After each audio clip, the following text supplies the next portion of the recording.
ದೇವರ ಪರಿಶುದ್ಧವಾದ ನಾಮಕ್ಕೆ ಸ್ತೋತ್ರವಾಗಲಿ. ಪ್ರತಿದಿನ ದೇವರ ಸ್ವರವನ್ನ ಕೇಳುವಂತಹ ಪ್ರೀತಿಯುಳ್ಳ ಎಲ್ಲ ದೇವರ ಮಕ್ಕಳೇ, ಈ ದಿನದ ದೇವರ ವಾಕ್ಯ ಯೋಹಾನನ ಬರೆದ ಸುವಾರ್ತೆ 15ನೇ ಅಧ್ಯಾಯ 7ನೇ ವಚನ.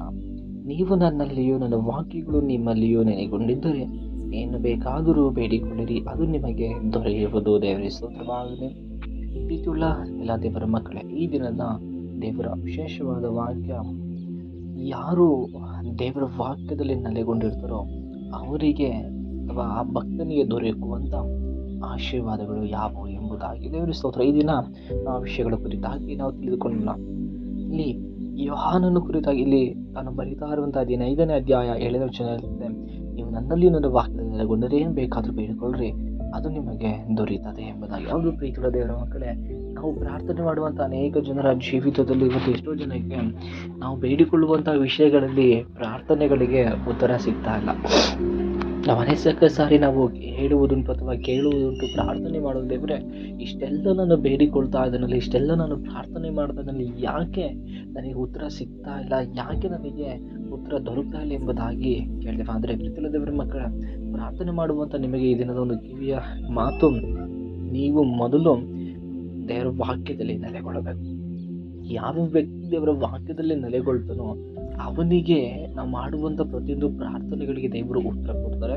ಆಗ ಆತನಲ್ಲಿ ಯಾವಾಗ ನೆಲೆಗೊಳ್ತೇವೋ ಆಗ ದೇವರು ಹೇಳ್ತಾರೆ, ನೀವು ನನ್ನಲ್ಲಿ ನನ್ನ ವಾಕ್ಯದಲ್ಲಿ ನೆಲೆಗೊಂಡು ನೀವೇನು ಬೇಕಾದ್ರೂ ಬೇಡಿಕೊಂಡ್ರೆ ಅದು ನಿಮಗೆ ದೊರಕುತ್ತದೆ ಎಂಬುದಾಗಿ. ಯಾವುದು ಪ್ರೀತಿಯ ದೇವರ ಮಕ್ಕಳೇ, ನಮ್ಮ ಜೀವನದಲ್ಲಿ ಆತನಲ್ಲಿ ನೆಲೆಗೊಂಡು ಆತನ ವಾಕ್ಯದಲ್ಲಿ ನೆಲೆಗೊಳ್ಳುವಂಥ ನಿಮಗೆ ದೊರಕುವಂಥ ಕೆಲವು ಆಶೀರ್ವಾದಗಳ ಕುರಿತಾಗಿ ಈ ಸಮಯದಲ್ಲಿ ನಾವು ತಿಳಿದುಕೊಳ್ಳಿಕ್ಕೆ ಹೋಗೋದ್ರ. 91ನೇ ಕೀರ್ತನೆಯಲ್ಲಿ ನಾವು ಹೀಗೆ ನೋಡ್ತಾ ಇದ್ದಾವೆ. 9ನೇ ವಚನದಲ್ಲಿ, ಯೆಹೋವನೇ ನನ್ನ ಶರಣನು, ಪರಾತ್ಪರನನ್ನು ನಿವಾಸಸ್ಥಾನ ಮಾಡಿಕೊಂಡಿದ್ದೀಯಲ್ಲ, ಯಾವ ಕೇಡು ನಿನಗೆ ಸಂಭವಿಸದು, ಉಪದ್ರವೂ ನಿನ್ನ ಗುಡಾರದ ಸಮೀಪಕ್ಕೂ ಬಾರದು, ನೀನು ಹೋಗುವಲ್ಲೆಲ್ಲ ನಿನ್ನನ್ನು ಕಾಯುವಿಕೆ ಆತನು ನಿಶ್ಚಯವಾಗಿ ತನ್ನ ದೂತರಿಗೆ ಅಪ್ಪಣೆ ಕೊಡುವನು. ದೇವರ ಸ್ತೋತ್ರವಾಗಲಿ. ಪ್ರೀತಿಯುಳ್ಳ ದೇವರ ಮಕ್ಕಳೇ, ಈ ವಾಕ್ಯದಲ್ಲಿ ನೆನೆಸ್ತೇವೆ, ಏನಿದೆ ಈ ವಾಕ್ಯದಲ್ಲಿ ಅಂತ ಆಶೀರ್ವಾದ ನಾವು ನೆನೆಸ್ಬೋದು. ಆಶೀರ್ವಾದ ಎಂಬುದಾಗಿ ಹೇಳುವಾಗ ಅನೇಕ ಜನರಲ್ಲಿ ಯೋಚಿಸುವುದುಂಟು, ಅನೇಕ ಜನರು ಚಿಂತಿಸುವುದುಂಟು. ಆಶೀರ್ವಾದ ಎಂದರೆ ಏನು?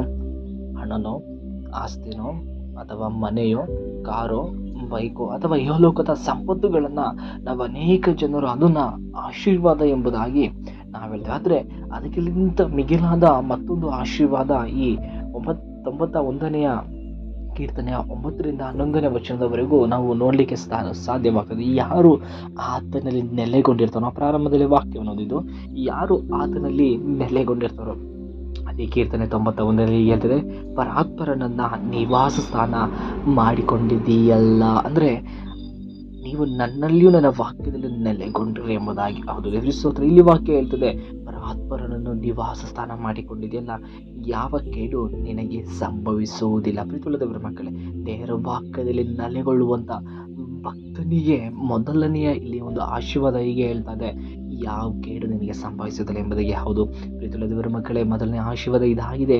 ಇಹಲೋಕದಲ್ಲಿ ಜೀವಿಸುವಂಥ ನನಗೆ ಮತ್ತು ನಿನಗೆ ಆತನಲ್ಲಿ ಭಯಭಕ್ತಿ ಉಳ್ಳವರಾಗಿ ನೀನು ಆತನ ವಾಕ್ಯದಲ್ಲಿ ನೆಲೆಗೊಳ್ಳುವಾಗ ನನಗೆ ನಿನಗೆ ಯಾವ ಕೇಡು ಕರ್ತನಾದ ಯೇಸು ಕ್ರಿಸ್ತನು ಸಂಭವಿಸೋದಕ್ಕೆ ಬಿಡುವುದಿಲ್ಲ. ದೇವರ ವಾಕ್ಯ ಹೀಗೆ ಹೇಳ್ತದೆ, ಗುಡಾರದ ಸಮೀಪಕ್ಕೂ ಉಪದ್ರವ ಬರೋದಿಲ್ಲವಂತೆ. ಹೌದು, ನಾವು ವಾಸಿಸುವ ಸ್ಥಳಕ್ಕೂ ಕೂಡ ಯಾವುದೇ ಶತ್ರುವಿನ ಕ್ರಿಯೆಗಳಲ್ಲಿ ಅಥವಾ ವ್ಯಕ್ತಿಗಳ ಜನರ ನಿಂದೆಗಳಾಗಲಿ ಅದನ್ನು ನಮ್ಮ ಹತ್ತಿರಕ್ಕೂ ಕೂಡ ಬರೋದಕ್ಕೆ ಬಿಡುವುದಿಲ್ಲ ಎಂಬುದಾಗಿ ಇಲ್ಲಿ ದೇವರ ವಾಕ್ಯದಲ್ಲಿ ಮೊದಲನೇ ಆಶೀರ್ವಾದ ಕುರಿತಾಗಿ ನಾವು ನೋಡ್ತೇವೆ. ನಂತರವಾಗಿ, ಉಪದ್ರವವು ನಿನ್ನ ಗುಡಾರ ಸಮೀಪಕ್ಕೆ ಬಾರದು, ನೀನು ಹೋಗುವಲ್ಲೆಲ್ಲ ನಿನ್ನನ್ನು ಕಾಯುವುದಕ್ಕೆ ಆತನು ನಿನ್ನ ವಿಷಯವಾಗಿ ತನ್ನ ದೂತರಿಗೆ ಅಪ್ಪಣೆ ಕೊಡುವನು. ದೇವರ ಸ್ತೋತ್ರವಾಗಲಿ. ಪ್ರೀತಿಯುಳ್ಳ ದೇವರ ಮಕ್ಕಳು, ಎರಡನೇ ಆಶೀರ್ವಾದ ಇದಾಗಿದೆ. ಆತನು ನಿನ್ನ ವಿಷಯವಾಗಿ ದೂತರಿಗೆ ಅಪ್ಪಣೆ ಕೊಡ್ತಾ ಇದ್ದಾರೆ. ಯಾಕೆ ಗೊತ್ತಾ? ನಿನ್ನ ಕಾಲು ಕಲ್ಲಿಗೆ ತಗಲದ ರೀತಿಯಲ್ಲಿ ಅವರು ಕಾಪಾಡೋದಕ್ಕೋಸ್ಕರ. ದೇವರ ಸ್ತೋತ್ರ.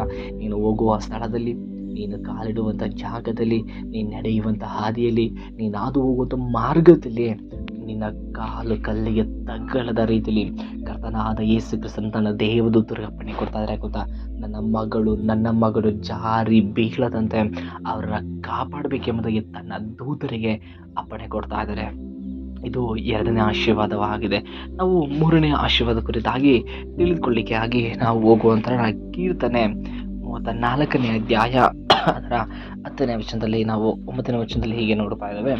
ಯೆಹೋವನ ಜನರೇ, ಆತನಲ್ಲಿ ಭಯಭಕ್ತಿ ಉಳ್ಳವರಾಗಿರಿ.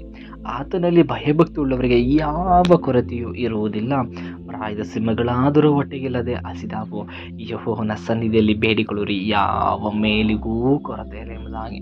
ಪ್ರೀತಿಯ ದೇವರ ಮಕ್ಕಳೇ, ಆತನ ವಾಕ್ಯದಲ್ಲಿ ನೆಲೆಗೊಂಡು ಆತನಲ್ಲಿ ಭಯಭಕ್ತಿ ಉಳ್ಳವರಾಗಿ ಜೀವಿಸುವಾಗ ನನಗೆ ನಿನಗೆ 3ನೆಯ ಆಶೀರ್ವಾದ ಇದಾಗಿದೆ. ನನಗೆ ನಿನಗೆ ಯಾವ ಕೊರತೆಯೂ ಕೂಡ ಕರ್ತನಾದ ಯೇಸು ಕ್ರಿಸ್ತನ ಬರದ ರೀತಿಯಲ್ಲಿ ಆತನು ಕಾಪಾಡುವಂತನಾಗಿದ್ದಾನೆ. ದೇವರ ವಾಕ್ಯದಲ್ಲಿ 23ನೇ ಕೀರ್ತನೆಯಲ್ಲಿ 1ನೇ ವಚನದಲ್ಲಿ ನಾವು ಹೀಗೆ ನೋಡ್ತೇವೆ, ಯೆಹೋವನು ನನಗೆ ಕುರುಬನು, ನಾನು ಕೊರತೆ ಪಡೆಯನೆ ಎಂಬುದಾಗಿ. ಹೌದು ಪ್ರೀತಿಯ ದೇವರ ಮಕ್ಕಳೇ, ಆತನ ವಾಕ್ಯದಲ್ಲಿ ನೆಲೆಗೊಳ್ಳುವ ಪ್ರತಿಯೊಬ್ಬ ವ್ಯಕ್ತಿಗೆ 3ನೆಯ ಆಶೀರ್ವಾದ ಇದಾಗಿದೆ. ಆತನು ಯಾವ ಕೊರತೆಯನ್ನು ಕೂಡ ಬರದ ರೀತಿಯಲ್ಲಿ ದೇವರು ಪ್ರತಿ ಕ್ಷಣವು ನಿನ್ನನ್ನು ಹಸಿವೆಯನ್ನು ನೀಗಿಸಿ ಆತನು ನಡೆಸುವಂತಹ ದೇವರಾಗಿದ್ದಾರೆ. ಹೌದು, ನಾವು ಹೇಳಿದಂತಹ ವಾಕ್ಯದಲ್ಲಿ 1ನೆಯ ಆಶೀರ್ವಾದ ಇದಾಗಿದೆ. ಆತನಲ್ಲಿ ಆತನನ್ನು ನಿವಾಸ ಸ್ಥಾನ ಮಾಡಿಕೊಂಡಿರುವಂಥ ನನಗೆ ನಿನಗೆ ಯಾವ ಕೇಡು ಸಂಭವಿಸೋದಕ್ಕೆ ಆತನು ಬಿಡೋದಿಲ್ಲ. 1ನೇ ಆಶೀರ್ವಾದ. 2ನೇ ಆಶೀರ್ವಾದ, ಯಾವ ಉಪದ್ರವವು ಕೂಡ ನಿನ್ನ ಗುಡಾರದ ಸಮೀಪಕ್ಕೂ ಬರದ ರೀತಿಯಲ್ಲಿ ಆತನು ಕಾಪಾಡ್ತಾನೆ ಎಂಬುದಾಗಿ. 3ನೆಯ ಆಶೀರ್ವಾದ ಇದಾಗಿದೆ. ಪ್ರಾಯದ ಸಿಂಹಗಳ ಹೊಟ್ಟೆಗಿಲ್ಲದೆ ಹಸಿದಾವು, ಆದರೆ ಯೆಹೋವನ ಸನ್ನಿಧಿಯಲ್ಲಿ ಬೇಡಿಕೊಳ್ಳುವ ಯಾವ ವ್ಯಕ್ತಿಯು ಕೂಡ ಅಥವಾ ಆತನ ವಾಕ್ಯದಲ್ಲಿ ನೆಲೆಗೊಳ್ಳುವಂಥ ಯಾವ ಭಕ್ತನಿಯೂ ಕೂಡ ಕೊರತೆಗಳನ್ನು ಬರದ ರೀತಿಯಲ್ಲಿ ಅದನ್ನು ಕಾಪಾಡ್ತೇನೆ ಎಂಬುದಾಗಿ. ದೇವರ ಸ್ತೋತ್ರ. ದೇವರು ಈ ವಾಕ್ಯದ ಮೂಲಕವಾಗಿ ನಿಮ್ಮೆಲ್ಲರನ್ನ ಹೇರಳವಾಗಿ ಆಶೀರ್ವಾದ ಮಾಡಲಿ. ಆಮೇನ್.